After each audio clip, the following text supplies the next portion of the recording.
할렐루야. 감사합니다. 오늘은 저희 교회 설립 10주년 기념 예배입니다. 요즘 코로나도 있었고 최근에 교회가 세상으로부터 받는 여러 가지 비난을 고려하면서 참 전도하기가 어려운 때다. 그런 말을 많이 듣는 때이기는 합니다만 저희 교회가 10년 동안 큰 성장을 이루지 못해서 오늘 예배를 위해서 기도해 주신 기도와 마찬가지로 더더욱 마음이 그렇게 가볍지만은 않습니다. 그러나 또 제가 강단에서 마음이 무겁고 표정도 어둡고 그러면 또 바람직하지 않으니 그런 마음은 좀 절제하고 또 오늘 예배를 인도하도록 하겠습니다. 여러 가지 생각이 듭니다.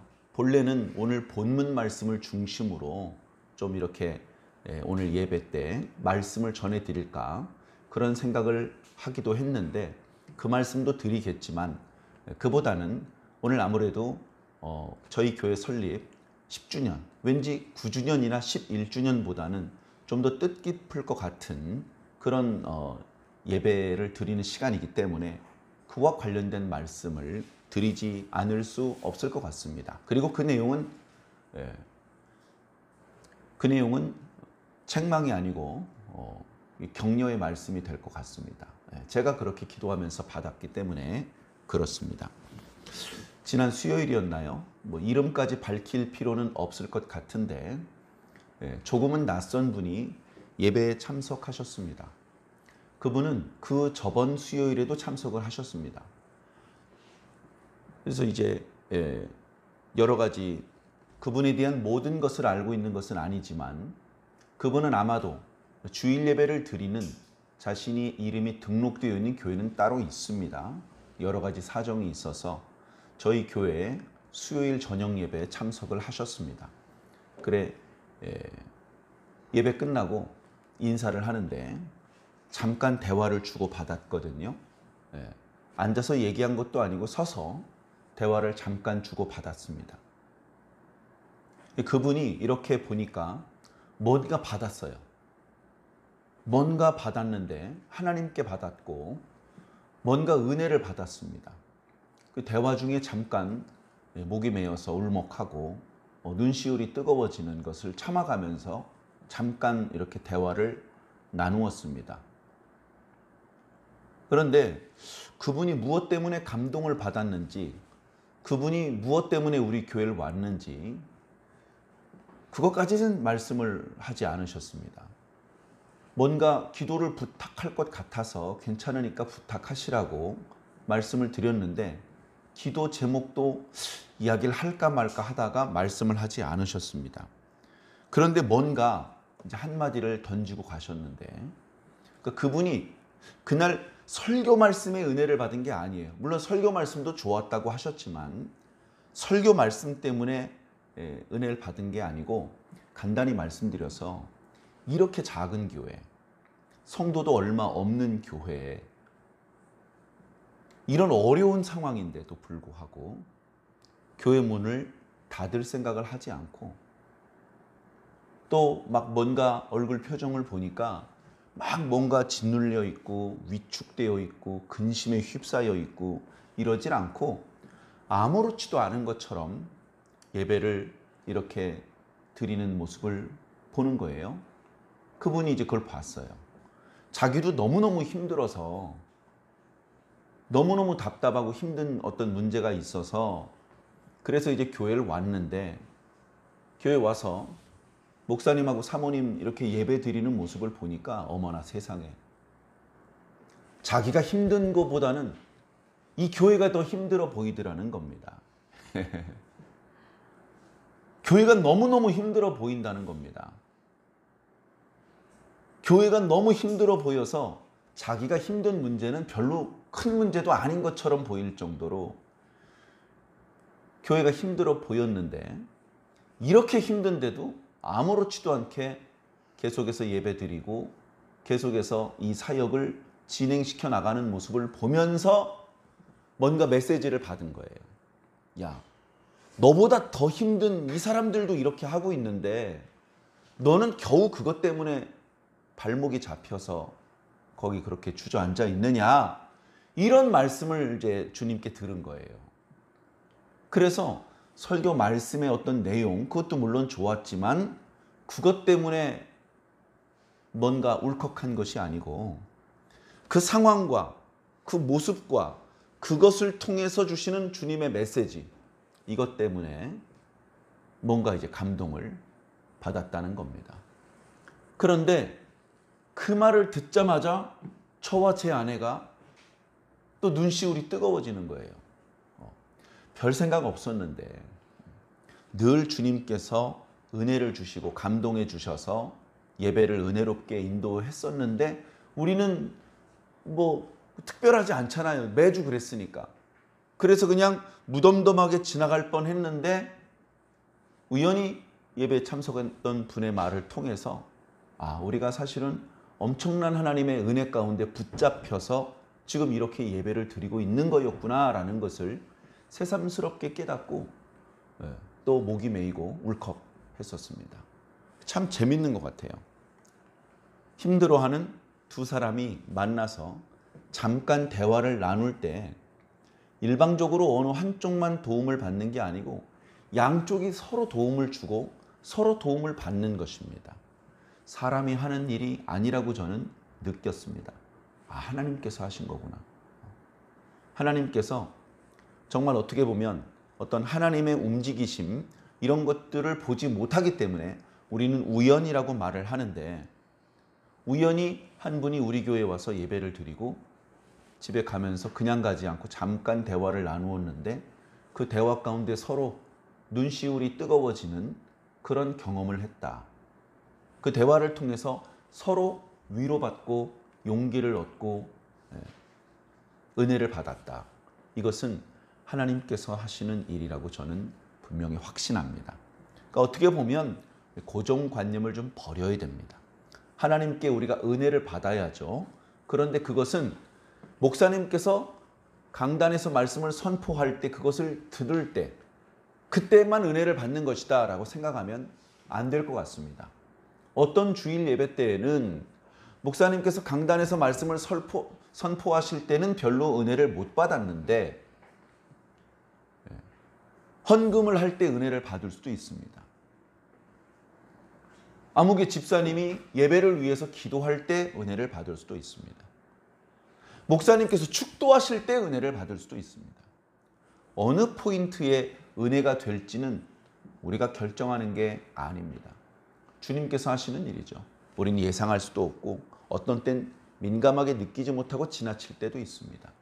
10명의 문둥병자가 제사장들에게 가다가 치료를 받았습니다. 몇 걸음 걸어갔을 때 치료받았는지 아무도 알 수 없었습니다. 중요한 건 뭐죠?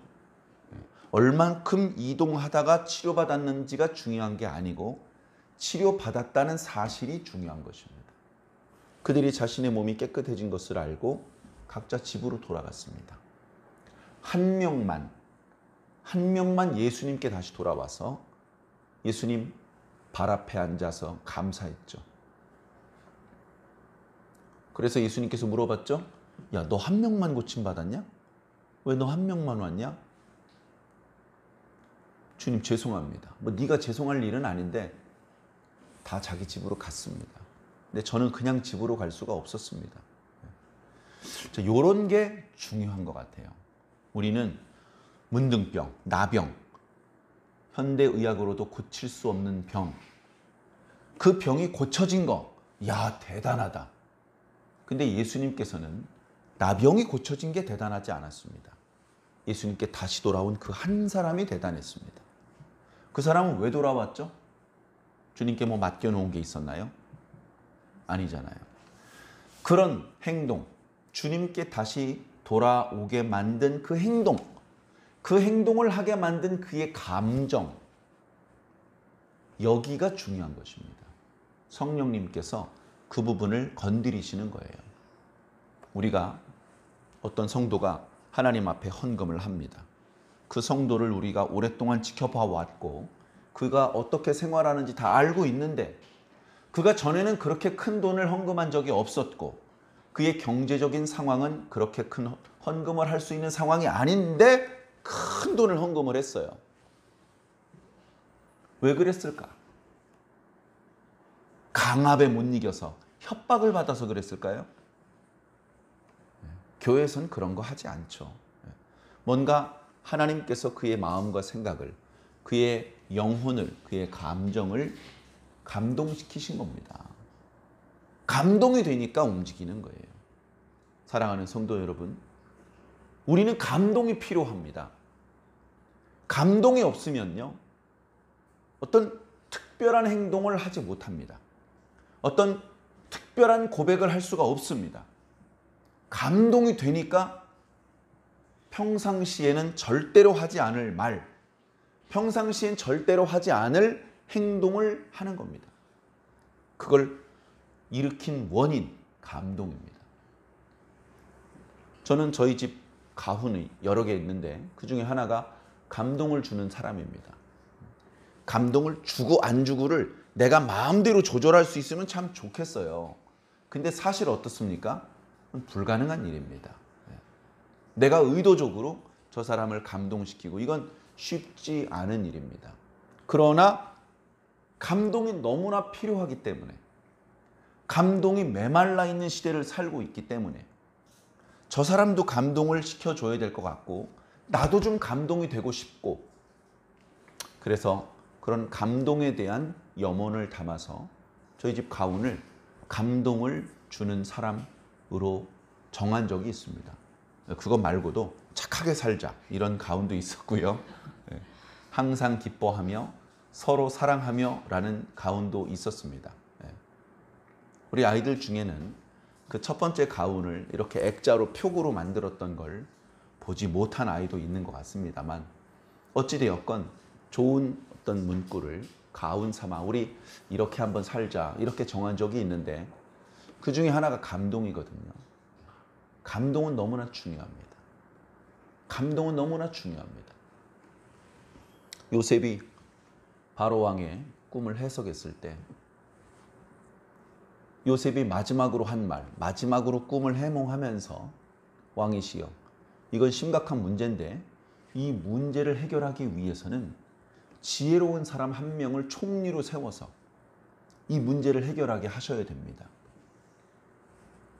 그때 왕이 말합니다. 바로 네가 총리를 해야 되겠다.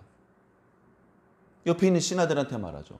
이 사람처럼 하나님의 영에 감동된 자가 또 어디 있느냐. 그러면서 그 자리에서 조금 전까지는 감옥 생활을 하고 있던 요셉이 애굽의 총리가 되게 되었죠. 왜 그렇게 됐다고요? 감동이 있는 사람이기 때문에 그렇게 된 겁니다. 감동이 있는 사람이 중요한 의사를 결정해야 됩니다. 감동이 있는 사람이 더 높은 직위를 가지고 있어야 됩니다. 오늘 우리들의 시대에 누가 감동받은 자입니까? 만화 영화 보고 멜로 영화 보고 감동받은 거 말고 하나님의 영의 감동을 받아야 되지 않겠습니까? 제가 오늘 예배를 위해서 주보를 준비하면서 지난주 말씀 요약을 이렇게 준비를 하는데요. 지난주 말씀 핵심적인 메시지도 그거였잖아요. 하나님의 말씀, 그 성령의 감동. 발람은 무당이었고 메소포타미아 사람이었고 우상 숭배자였는데 그가 한 말이 하나님의 말씀이야. 왜? 하나님의 영의 감동이 있었기 때문에. 여러분들 하나님 백성이죠. 어떻게 하나님 백성 됐습니까? 교회에 꽤 오랫동안 헌금을 바쳤기 때문에, 출석부의 출석률이 60% 이상이었기 때문에, 그게 아니고 성령의 감동을 받았기 때문에 그렇습니다. 제가 어떻게 목사가 되었습니까? 신학대학원 졸업장을 받았기 때문에, 목사 안수를 받았기 때문에, 그게 아니고 성령을 받았기 때문에 그렇습니다. 여러분을 하나님의 백성으로 만들고 저를 주의 종으로 만드는 것은 성령님이십니다. 그 성령님의 감동이 너무너무나 목말라요.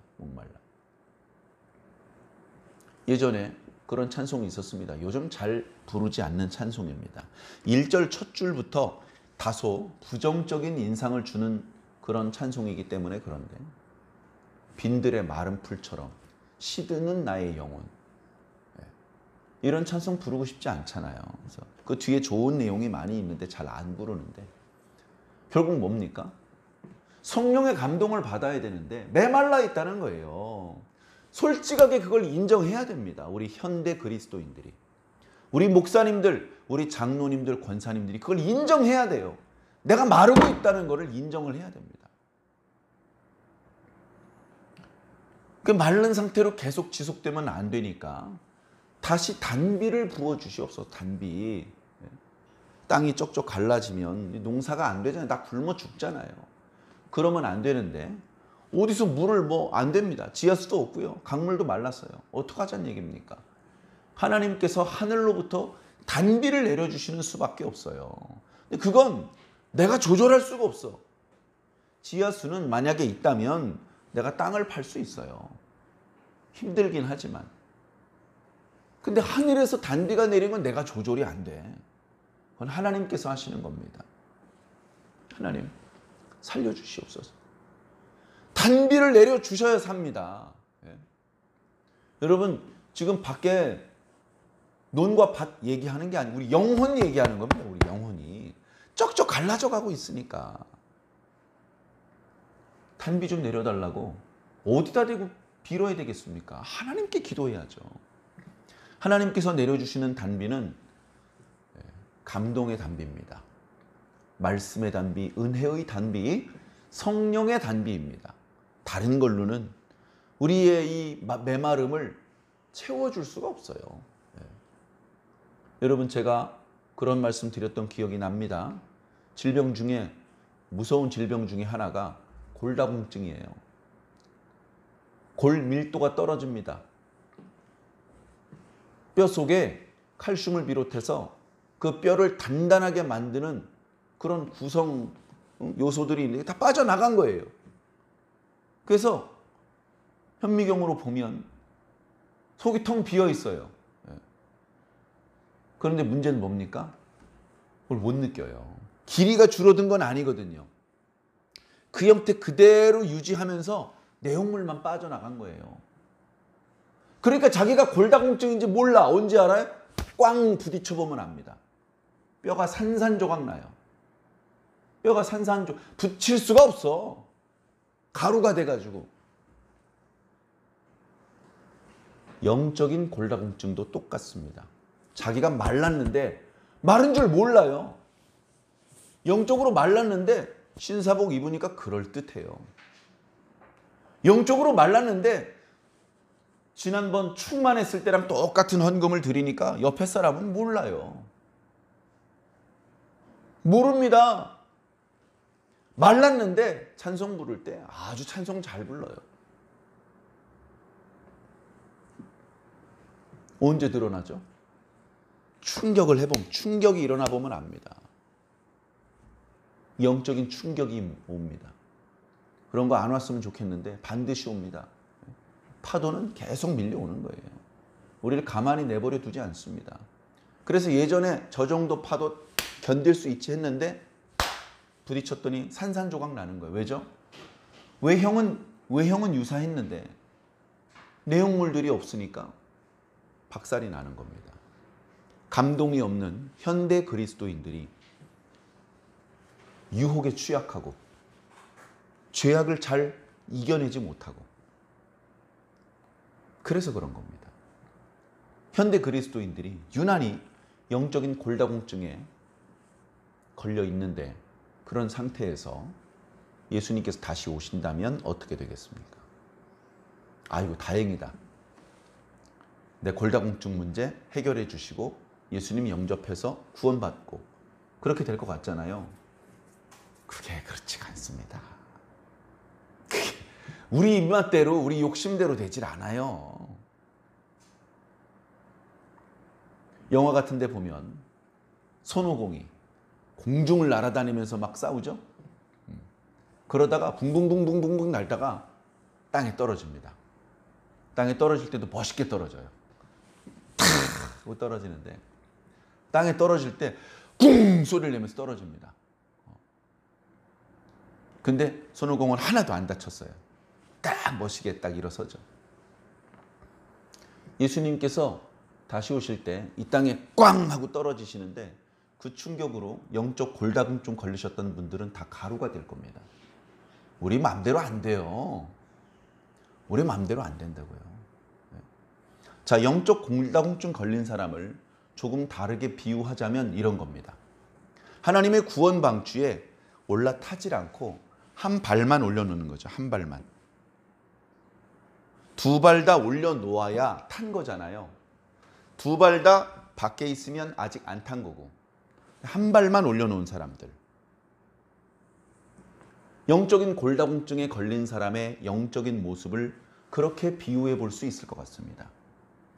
한 발만 방주에 올려놓은 사람들, 주님께서 다시 오실 때 얼른 뒷발을 올려놓으면 될 것 같죠? 주님께서 바람을 명하셔서 방주의 문을 닫으시면 제일 빨리 죽습니다. 한 발만 걸쳐 있으니까 문이 닫힐 때 어떻게 되겠어요? 제일 빨리 죽는 겁니다. 우리 마음대로 안 돼요. 양다리 걸치다가 세상의 단맛도 보고 그랬다가 천국도 가고 다 할 수 있길 바라죠. 100%입니다. 100%. 현대 그리스도인들이 그렇게 세상에서도 복을 받고 하나님 나라 가서도 복 받기를 원해요. 이게 될까요? 성경에 그렇게 된 사람이 있습니까? 어려운 얘기입니다. 예수님 뭐라고 말씀하셨죠? 하나님과 재물을 겸하여 섬기는 거 되겠냐? 재물 섬기고 있으면 하나님 안 섬기고 있는 거야. 한 발이 땅에 있으면 그냥 세상 사람인 거예요. 두 발 다 방주 안에 올라와 있어야 하나님 백성입니다. 제가 신학대학원 갔는데 제 판단으로는 그렇습니다. 좋은 학교예요. 그렇게 판단하는 이유는 수업을 진행하는 교수들이 깨어있는 사람이기 때문에 그렇습니다. 그냥 지식만 있고 학위 논문만 많이 썼고 이게 아니고 영적으로 깨어있는 교수진들이기 때문에 그렇다는 겁니다. 교수님들 말씀이 그래요. 교회에 신앙인이 별로 없고 종교 활동하는 사람만 있다는 겁니다. 종교 활동만 한대요. 종교 활동. 신앙인이 없대요. 그 종교 활동하는 사람이 신앙인 아닙니까? 우리 그렇게 생각해 볼 수 있잖아요. 자, 신앙인은 뭐냐? 목숨 건 사람이 신앙인입니다. 신앙을 목숨 걸고 해야 신앙이죠. 일단 목숨을 안 건 사람은요. 한 다리만 올려놓은 사람이에요. 한 다리만. 목숨을 안 걸었어요. 올인 하지 않았다고요. 모든 걸 다 걸지 않았다고요. 모든 걸 다 걸어야 됩니다. 하나도 남김없이 다 걸어야 돼요. 난 예수님께 다 걸었어. 베드로가 그렇게 했습니다. 바울이 그렇게 했습니다. 모세가 그렇게 했습니다. 다윗이 그렇게 했습니다. 솔로몬은 그렇게 못했습니다. 올인한 사람만 인정받는 거예요. 하나님께서 여호수아와 갈렙을 어떻게 표현하셨습니까? 그들은 나를 온전히 붙쫓았다. 그들은 온전히 나를 붙잡았고 온전히 나를 쫓아왔다. 올인했다는 거예요. 여호수아와 갈렙만 올인했고 나머진 양다리 걸쳤다는 겁니다. 여호수아와 갈렙 뒤에는요 애굽이 없었어요. 하나님만 있었고 가나안 땅만 있었던 거예요. 그런데 10명의 정탐꾼들과 그 10명의 정탐꾼들에게 동조되어서 하나님을 원망했던 이스라엘 백성들 뒤에는요 항상 애굽이 있었어요. 언제든지 돌아가도 되는 땅, 애굽. 현대 그리스도인들, 뭐 거창하게 현대 그리스도인들이 아니에요. 여러분 자기 자신을 생각해 보세요. 여러분 돌아갈 수 있는 뒤가 있습니까? 그럼 양다리 걸치고 있는 겁니다. 올인 하셨습니까? 하나님밖에 없습니까? 다 바쳤습니까? 그럼 천국 백성입니다. 쉬운 게 아닙니다. 쉬운 게 아니에요. 자, 다 바친다 그래서 전 재산을 바치는 걸 얘기하는 줄로 또 착각하실 수 있는데 그걸 요구하는 게 아니죠. 중요한 건, 돈보다 중요한 건 마음이고 몸입니다. 내 몸이 교회에 와 있지 않으면서 헌금, 송금했습니다. 출석부에 동그라미 쳐주세요. 안 되죠. 마음이 와 있어야 됩니다. 마음. 몸은 여기 와 있는데 마음은 집에 가 있고 마음은 놀이터에 가 있고 그건 올인한 게 아니잖아요. 몸도 여기 와 있어야 되고요. 마음도 여기 와 있어야 됩니다. 몸하고 마음 둘 다 와 있어야 되는데 그 중에 하나만 올 수밖에 없다면 마음이 와 있어야 돼요.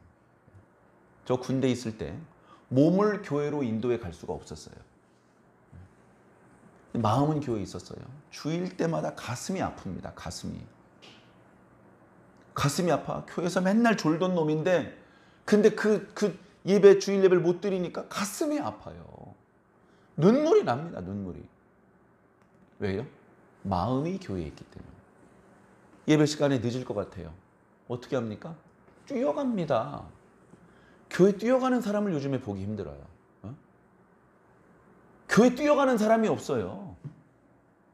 마음이 교회에 있으면 몸이 뛰어가게 됩니다. 천국에 누가 가겠어요? 마음이 천국에 있는 사람이 몸도 천국에 따라가는 거예요. 뛰어서. 예배실에 늦었으면서 천천히 가는 사람 천국도 천천히 갈 거예요. 그러다가 천국에 도착하기 전에 문이 닫히겠죠. 우리 마음이 어떠냐 이겁니다. 주님께서 중요하게 생각하는 포인트가 마음입니다. 저희 교회가 설립한 지 10년이 되었습니다. 어떤 교회는 5년 만에 성도 100명, 7년 만에 교회 건축 그런 것들을 자랑합니다. 자랑한다기보다 하나님께 감사하는 그런 이제 행사를 갖기도 하는데 저희 교회는 정말로 하나님 앞에 부끄럽고 죄송할 그런 모습뿐입니다. 뻔뻔하게 그게 어쨌다는 거냐, 나 잘못한 거 없다, 이런 마음의 태도는 건강하지 못한 태도입니다. 하나님께서 괜찮다고 하셔도 항상 머리를 숙이고 부끄러운 마음과 죄송한 마음을 가지면서 더 분발해야지 이런 마음을 가져야 합니다.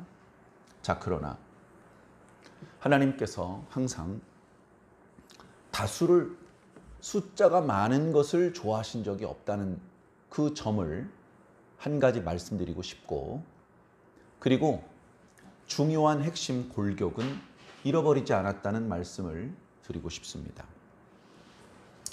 교회를 어떤 목사님이 새롭게 부임을 했는데 보니까 약간 시스템에 문제가 있습니다.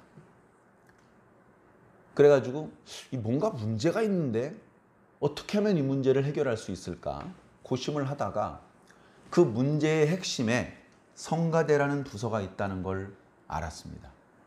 근데 성가대는 교회에서 중요한 부서잖아요. 예배를 위해서도 꼭 필요한 부서고. 그런데 고민하다가 어떤 결정을 내렸냐면 성가대를 없애버렸습니다. 주일 예배 때 성가대 찬양 없어도 괜찮으니까 우리 성가대는 없앱시다. 목사님께서 설득하고 또 잘 설명을 해서 성가대를 없앴더니 교인들이 좋아하고 교회가 발전하고 부흥하고 막 전도가 일어나는 겁니다. 그 자세한 사정까지는 지금 말씀드릴 수 없겠지만 예를 들면 그런 경우도 있어요. 그래서 성가대는 교회에 반드시 있어야 되는 부서는 아닙니다. 남전도회, 여전도회는 어떻습니까? 대부분 있어요. 없는 교회도 있습니다. 권사회, 장로회는 어떻습니까? 권사님이 없으면 권사회도 없겠죠. 자, 그럼 중고등부, 주일학교는 어떻습니까? 있는 교회도 있고 아주 작은 교회는 없는 경우도 있습니다. 큰 교회는요, 경조반도 있더라고요.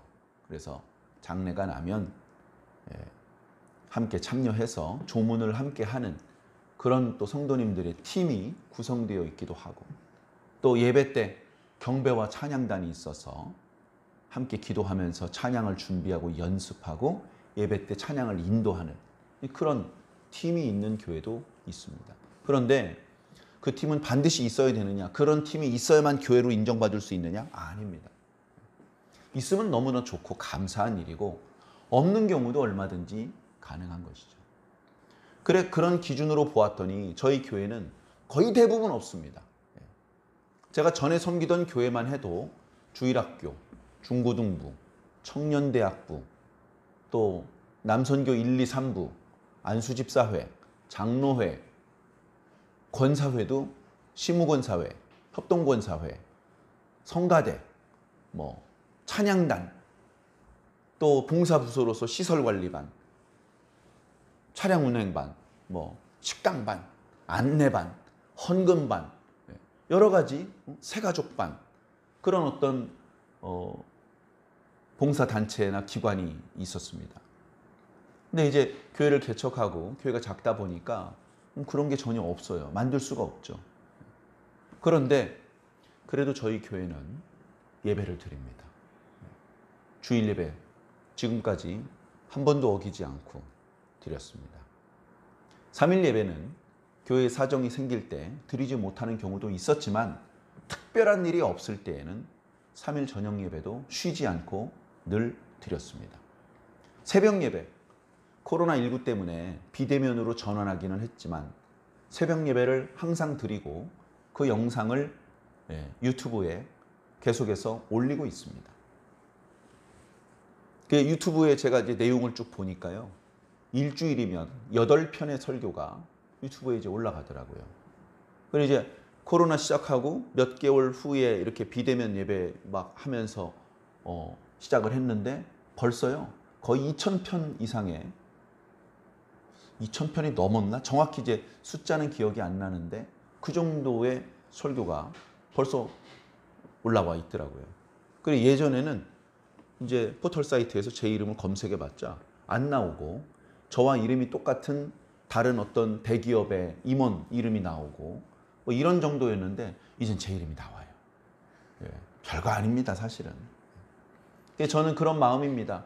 저희 교회는 사실 규모가 작고 성도들이 숫자가 많지 않지만 그렇게 유튜브에 영상을 올리면 혹시 이 영상을 누군가 우리 교회 성도는 아니더라도 듣고 뭔가 은혜를 받고 뭔가 그의 삶이 좋아질 수 있다면 이것도 하나님을 섬기는 방법이다. 이제 이런 생각으로 그것을 다소 번거롭고 또 귀찮고 부담스럽기도 하지만 계속 이어나가고 있습니다.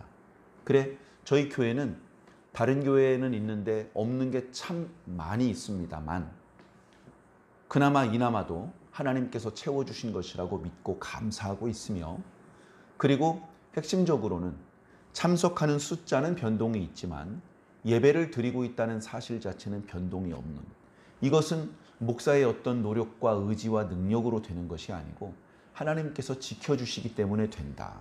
저는 그렇게 믿고 있습니다. 저는 과거에 제가 좀 능력이 있다고 생각했습니다. 기도도 꽤 잘하고 설교도 꽤 잘하는 그런 목회자라고 생각한 적이 있었습니다. 착각이었습니다. 제가 잘했던 날은 하나님께서 감동해 주셨기 때문에 잘한 겁니다. 감동 안 해주시니까요. 저도 별 수 없더라고요. 모든 건 하나님께 달려 있습니다.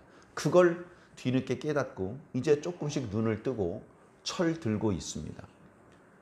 그래서 계속해서 배우고 있고 노력하고 있습니다. 우리 교회가 개척한 지 10년이 되었는데 여타의 다른 교회들처럼 성도들이 많아지고 또 교회의 어떤 재정이 안정되고 그런 모습은 안타깝게도 나타나지 않고 있지만 그러나 쓸데없는 짓을 하고 있는 것, 무의미한 그런 활동을 하고 있는 것은 결코 아니라는 것을